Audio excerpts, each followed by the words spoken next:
Chapter 186 Teej व्रत के लिए हामी। एक काम तुम लोग से सही से नहीं होता है, बस तुम लोग के ऊपर एक ही तो जिम्मेदारी है, लड़की पटाकर घर पर ले आओ शादी करके। लेकिन नहीं, तुम दोनों से तो वह भी नहीं हो रहा है। इतना बोलकर वह एक नज़र प्यार से सिद्धार्थ को देखते हुए बोली, जल्दी लाना बहू सिद्धार्थ घर पे, मैं तुम्हारा इंतजार करूंगी और अपनी बहू का भी। इतना बोलकर वह अपनी आंखों से ही विक्रांत जी को बाहर आने का इशारा करती है और फिर वह वार्ड से बाहर निकल जाती हैं। उनके पीछे पीछे विक्रांत जी भी बाहर निकल जाते हैं। बाहर आने के बाद वह सीधा एक थप्पड़ विक्रांत जी के गाल पर जड़ देती है, जिससे विक्रांत जी सुन्न रह जाते हैं। वही शिवाय और आरवी अभी तक एस मेंशन पहुंच चुके थे। शिवाय अपने कमरे में सोफे पर बैठकर मन ही मन मुस्कुरा रहा था, क्योंकि कल वह सर्विका से मिलने वाला था। तभी उसे याद आया कि उसकी वाइफी ने बताया था कि सर्विका के साथ गए गैंग रेप और टॉर्चर हुआ है, वह भी बड़ी बेरहमी से, जिसके कारण उसकी आंखें धीरे धीरे लाल होने लगा और हाथों की मुट्ठियां भींचने लगा। शिवाय की ये चुप्पी सुनामी आने से पहले की शांति थी। वहीं इसी कमरे के बालकनी, जो कि काफी बड़ा था और उसके सामने स्विमिंग पूल भी था और वहां पर एक झूला था। उस झूले पर आरवी बैठी हुई थी। तभी उसके फोन पर कॉल आया तो वह फोन उठाती है तो उधर से जानकी जी की आवाज आई। अनु। जानकी जी की आवाज सुनकर पहले तो आरवी हैरान हो जाती है कि उन्होंने कॉल किया है, लेकिन फिर वह बोलती है, जी जानकी मॉम बोलिए। तो उधर से जानकी जी बोली, अनु कुछ दिनों से हमारे परिवार पर बहुत सारी मुसीबतें आ रही है, जिसके कारण हम शिवाय और तुम पर ज्यादा ध्यान नहीं दे पाए, माफ करना। तो आरवी बोली, माफी किस बात की? जानकी माँ बोलिए, क्या बात है?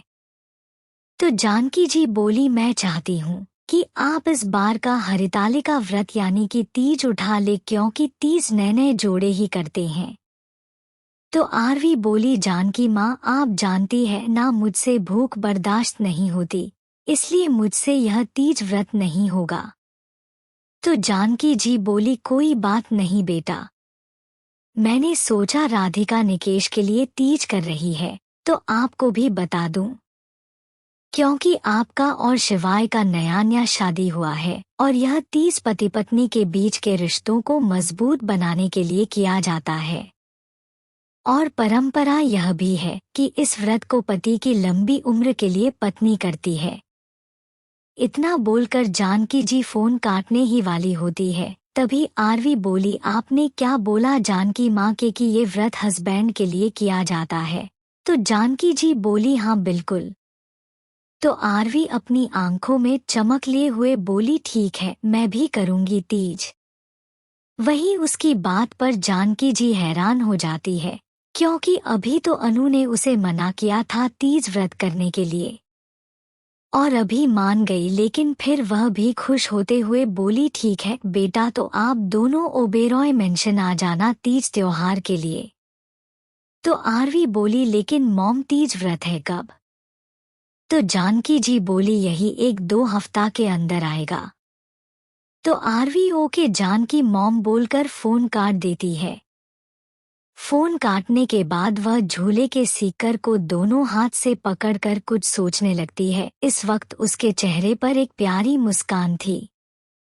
वही शिवाय, जो कि गुस्से के कारण सोफे से खड़ा होकर बालकनी के शीशे की दरवाजे की तरफ से बालकनी के नज़ारे को देख रहा था, लेकिन जैसे ही उसकी नज़र झूले पर बैठी आरवी के ऊपर गया, वह जम गया, क्योंकि आरवी झूले पर बैठकर मुस्कुराते हुए इतनी प्यारी लग रही थी कि कोई भी उसे देखकर मुस्कुरा दे।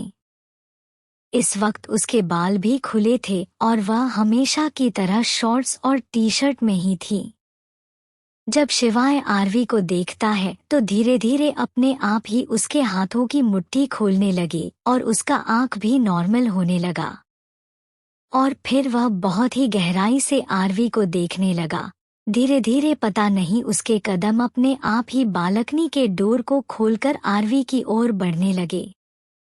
वही आरवी अपने आप से बोली, मैंने आज तक किसी के लिए भी कुछ नहीं किया, लेकिन तुम्हें देखकर तुम्हारे लिए ये फेस्टिवल करने का दिल कह रहा है क्यूटी पाई। मैं चाहती हूँ कि तुम हमेशा हेल्थी और खुशहाल रहो, और अब जब मैं तीज करूँगी तो तुम्हारे नाम की मेहंदी भी अपने हाथों पर लगाऊंगी। यह सब सोचते सोचते उसके चेहरे की मुस्कान और ज्यादा बढ़ गई। वहीं उसके बढ़ते मुस्कान को देखकर शिवाय को अपना हार्ट बीट तेज होते हुए महसूस हुआ। इसलिए वह लंबी कदमों से आरवी के पास गया और सीधा आरवी के बगल में थोड़ा सा जगह था, वहां पर बैठकर अपने हाथ को उसके कमर पर लपेट लेता है। वही आरवी जो खुद में ही बात करके खुद ही मुस्कुराए जा रही थी। जब अपने कमर पर किसी की ठंडी हाथ महसूस करती है तो जल्दी से अपने नज़र को घुमाकर देखी है तो पाती है शिवाय उसे ही देख रहा था, जिसके कारण उसकी मुस्कान तुरंत गायब हो गई। वही उसके चेहरे की मुस्कान गायब होते देख शिवाय को बिल्कुल अच्छा नहीं लगा, इसलिए वह धीरे से उसके कान में बोला, वाइफी, अभी तो तुम मुस्कुरा रही थी और मेरे आते ही तुम इस तरह से नॉर्मल क्यों हो गई? क्या मेरे अंदर कांटे लगे हैं जो तुम्हें चुभ जाएगा? चैप्टर 187 आरवी शिवाय का रोमांस। तो आरवी को समझ नहीं आया कि वह क्या बोले। तभी शिवाय एक झटके से आरवी को अपने लैप यानी कि गोदी पर बैठा लेता है और फिर अपने पैरों की मदद से झूला को हिलाते हुए उसके बाल को सलाहकार बोला, वाइफी, इतना सिंपल क्यों रहती हो? हमेशा टी शर्ट और शॉर्ट्स में। कुछ अच्छे अच्छे कपड़े भी पहनो, पार्टी वार्ती भी करा करो, ताकि तब तुम्हें भी लाइफ जीने में मजा आए। तो आरवी अपने सर को उसके सीने में छुपाकर और अपने दोनों हाथ को उसके पीठ पर बांधकर बोली, पता नहीं था जिंदगी इतना खूबसूरत होता है। तुम्हारे मिलने के बाद मुझे महसूस हुआ कि कोई आदमी इतना भी अच्छा हो सकता है। तो शिवाय अपने पैरों की मदद से झूला को झूलाते हुए बोला, अच्छा जी, इसका मतलब मैं सिर्फ अच्छा ही हूँ और कुछ नहीं। तो आरवी अपने सर को उसके सीने से निकालकर उसके आंख पर ले जाती है तो देखती है वह उसे अपनी आंखों में शरारत लिए हुए ही उसे यह बात बोला था। तो आरवी उसके आंखों में देखते हुए बोली, तुम सिर्फ अच्छे ही नहीं हो बल्कि तुम दुनिया के बेस्ट इंसान हो। वही आरवी के मुंह से सबसे बेस्ट इंसान सुनकर शिवाय को अच्छा नहीं लगा, क्योंकि उसे आरवी के मुंह से सुनना था कि वह दुनिया का सबसे बेस्ट हस्बैंड है, ना कि बेस्ट इंसान। लेकिन फिर भी उसे खुशी मिल रही थी आरवी के मुंह से बेस्ट इंसान सुनकर, क्योंकि इससे उसे पता चल रहा था कि आरवी कम से कम उससे नफरत तो नहीं करती है ना। तभी आरवी बोली, यह बात पर आजकल तुम क्यों मुझे अपने गोदी में बैठा ले रहे हो? तो शिवाय अपने नजरों को उसके होंठ पर टिकाते हुए बोला, क्योंकि मेरी वाइफ का वजन इतना कम है कि जब मैं चाहूं तब उसे अपने गोद में बैठा सकता हूं और उसे अपने गोद में उठाकर कहीं पर भी ले जा सकता हूं। तो आरवी अपने मुंह को फुला लेती है। तभी उसे अपने टी शर्ट के अंदर कुछ रेंगते हुए महसूस हुआ, तो वह जल्दी से अपने नज़र को टी शर्ट के अंदर डालती है तो शॉक हो जाती है, क्योंकि शिवाय धीरे धीरे अपने हाथ को उसके पेट पर घुमा रहा था। वही शिवाय जब आरवी की घूरती हुई नज़रों को अपने हाथ के ऊपर पाता है तो वह अपने हाथ को और ऊपर ले जाते हुए बोला, वाइफी, अगर मेरे हाथ की छुवन से तुम्हें अच्छा न फील हो तो रोक देना।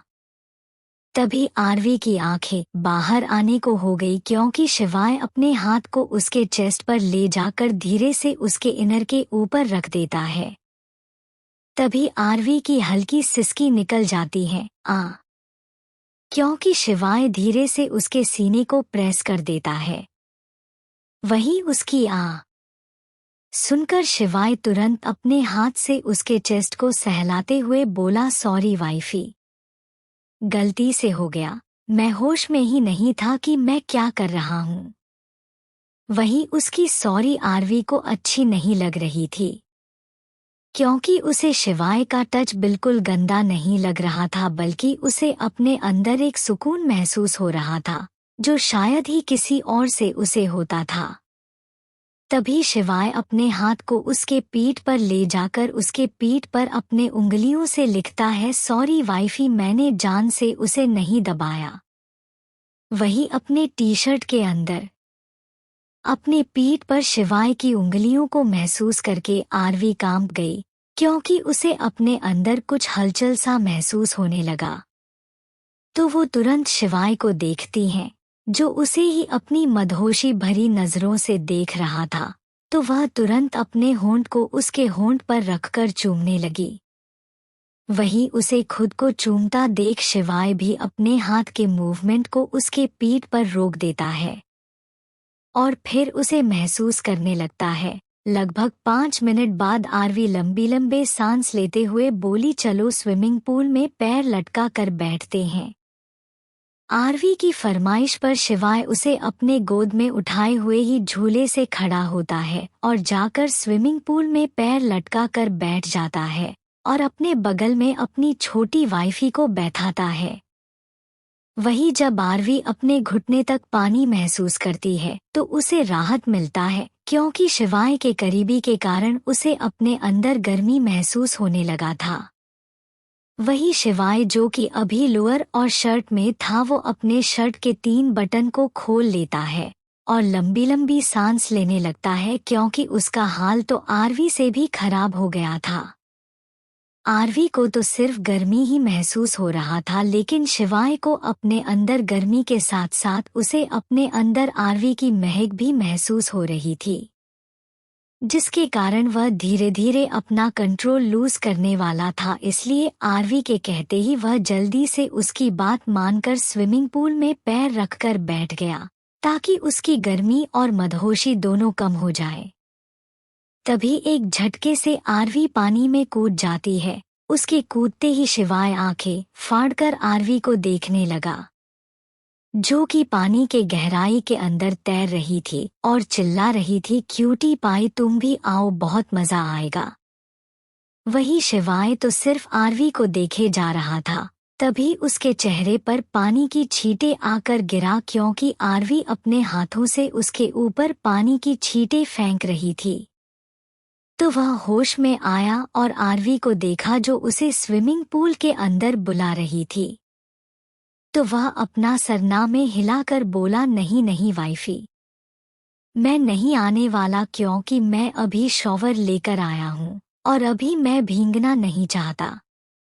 वही उसकी बात सुनकर आरवी गुस्सा हो जाती है और तुरंत स्विमिंग करते हुए वह शिवाय के पास आई और एक झटके से उसके पैर को खींच देती है, जिसके कारण शिवाय स्विमिंग पूल में गिर जाता है। उसके पानी में गिरते ही आरवी अपने हाथ को अपने मुंह पर रखकर जोर जोर से हंसते हुए बोली, हाँ आहा आ।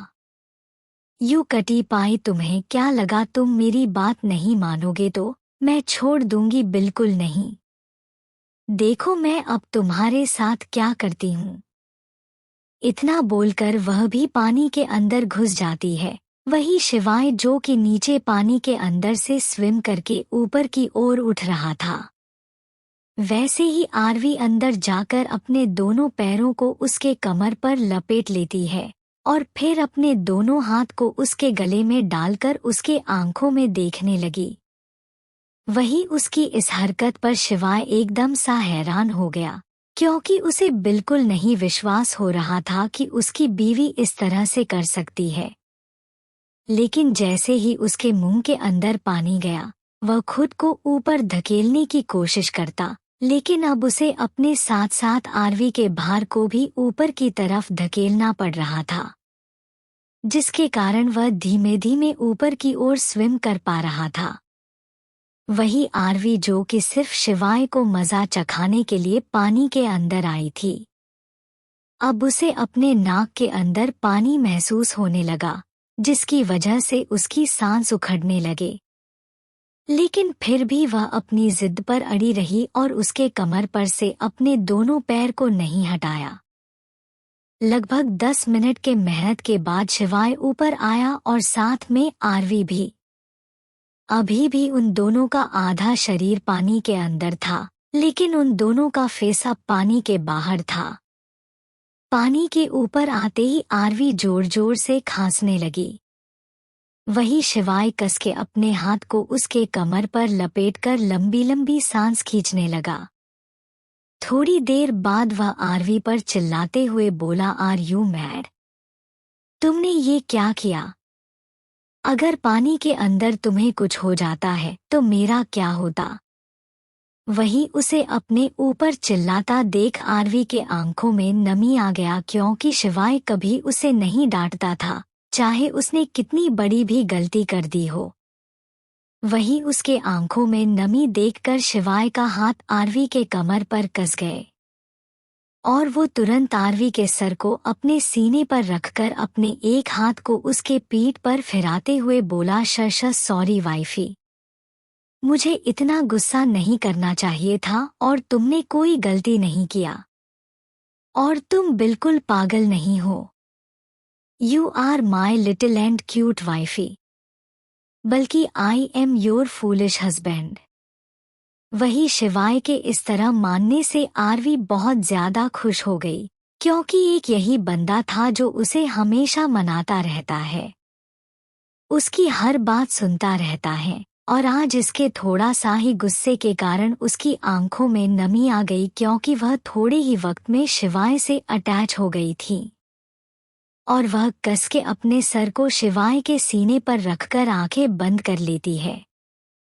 वही शिवाय अभी भी उसके पीठ को सहला रहा था, क्योंकि उसे डर लग रहा था कि उसने अभी अभी आरवी को डांट दिया था, कहीं उसके वजह से उसकी बीवी उससे बात करना ही ना छोड़ दे, जिसके कारण उसके आंखों में नमी दिखने लगा और उस पर से वह बिल्कुल भी नहीं चाहता था अपनी वाइफी के आंखों में आंसू, इसलिए वह बड़े ही प्यार से उसके पीठ को सहला रहा था।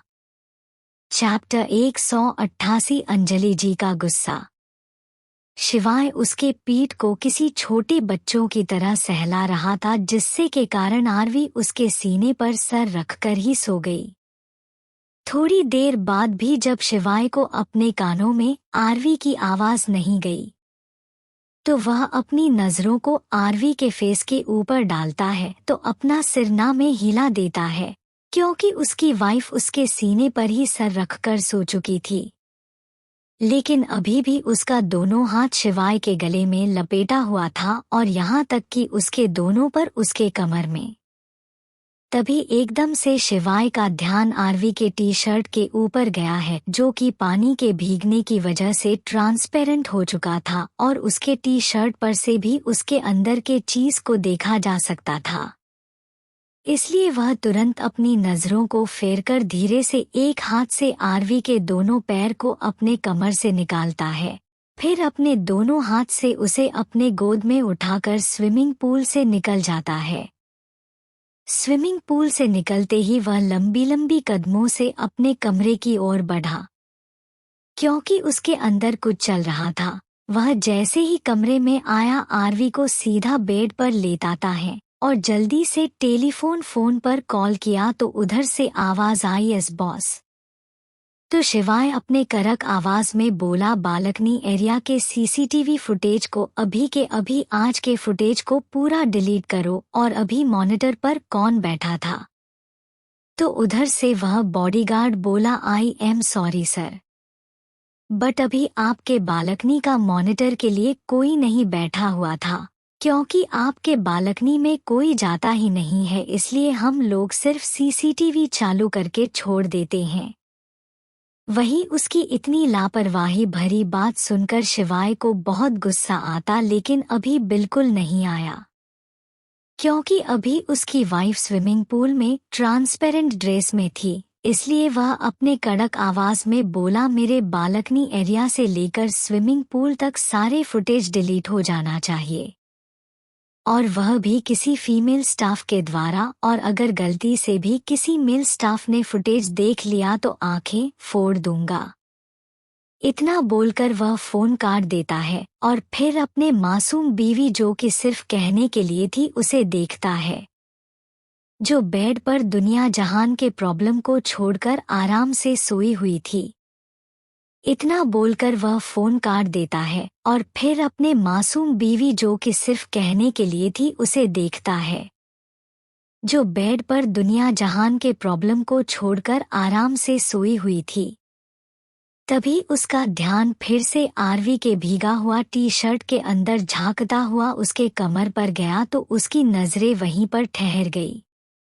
थोड़ी देर बाद वह होश में आया और तुरंत बेड पर आरवी के बगल में बैठकर उसके गाल को थपथपाकर उसे उठाते हुए बोला, वाइफी वेक अप।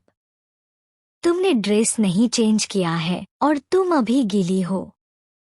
वही उसके उठाने पर भी आरवी नहीं उठी तो शिवाय अपने हाथ को अपने बाल पर ले जाकर अपने बाल को सहलाते हुए बोला, क्या करूं?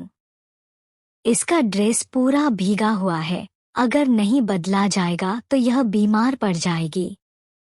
तभी उसका ध्यान खुद पर गया तो वह जल्दी से बेड से उतर जाता है क्योंकि वह भी गीला था और उसके गीले होने की वजह से उसका बेड भी गीला हो जाता।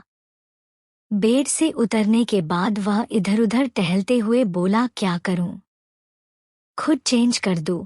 नो शिवाय, you can not do this.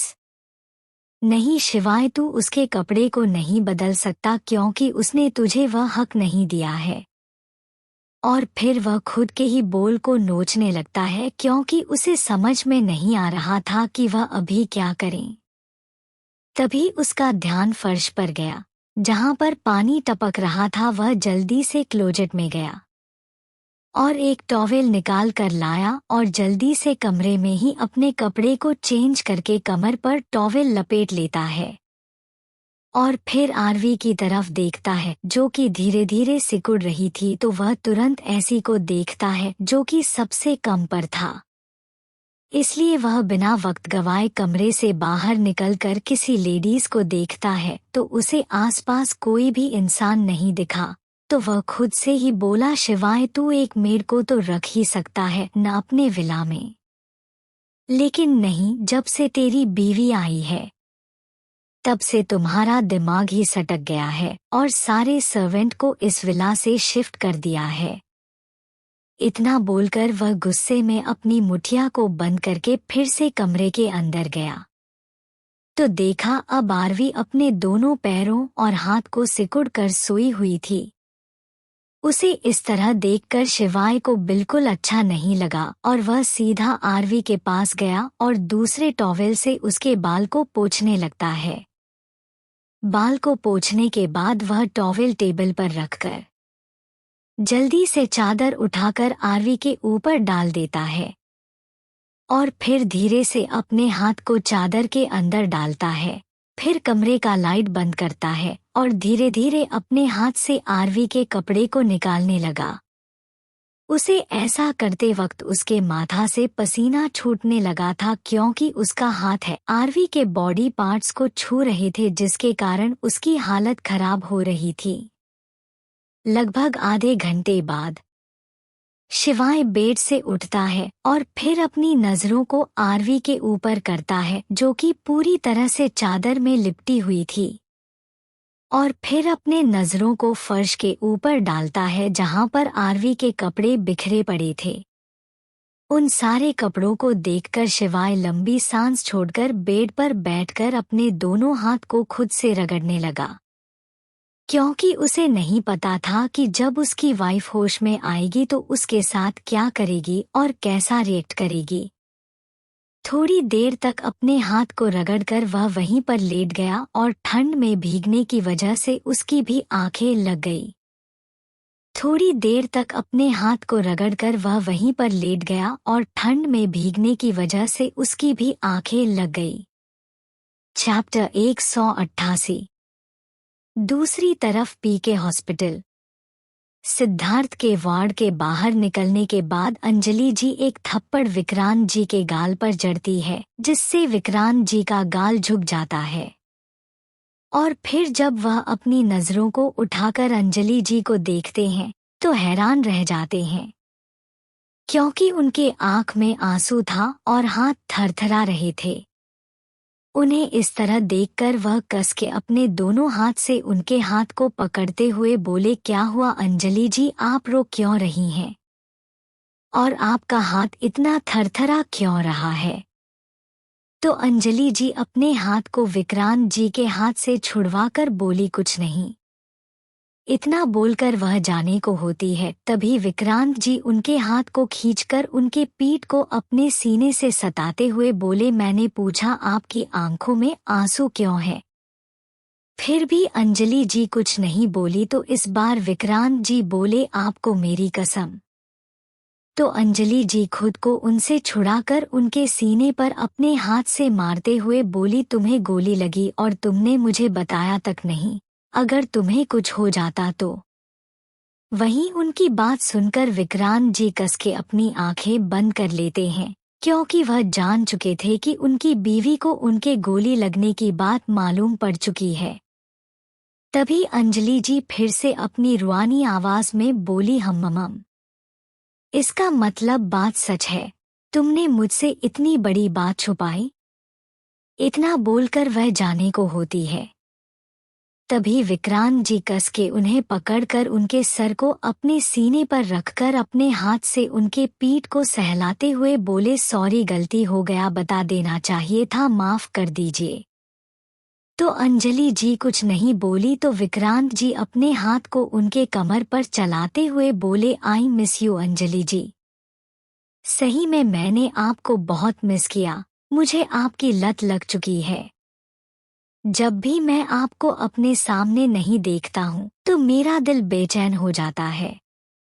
और आपको नहीं पता कि मैंने किस तरह से 2 दिन आपके बिना बिताए। तो अंजलि जी बोली, क्यों, तुम्हें अपने परिवार के पास मन नहीं लगा? अंजलि की बात सुनकर विक्रांत जी हैरान होते हुए अंजलि जी के सर को अपने सीने से उठाकर उनकी आंखों में देखते हैं। तो अंजलि जी बोली, क्या मैंने कुछ गलत कहा? क्या तुम अपने परिवार के पास नहीं थे? और फिर वह अपनी कमर को उनके हाथ से छुड़वाकर खुद को अलग करते हुए बोली, विक्रांत, तुम मुझे बहुत अच्छे से जानते हो, मुझे झूठ से सख्त नफरत है। लेकिन फिर भी तुमने मुझसे झूठ बोला। पहले तो तुम अपनी गोली लगने की बात से मुझसे छुपाई, और दूसरी बात तुमने मुझसे झूठ बोला कि तुम किसी काम की वजह से 3 दिन के लिए बाहर जा रहे हो। लेकिन तुम्हें अपने फैमिली के पास जाना था, एम आई राइट? तो विक्रांत जी उनके हाथ को पकड़ते हैं। तो अंजलि जी अपने हाथ झटक कर बोली, मुझे वह तुम्हारा सो कॉल्ड परिवार एकदम नहीं भाता।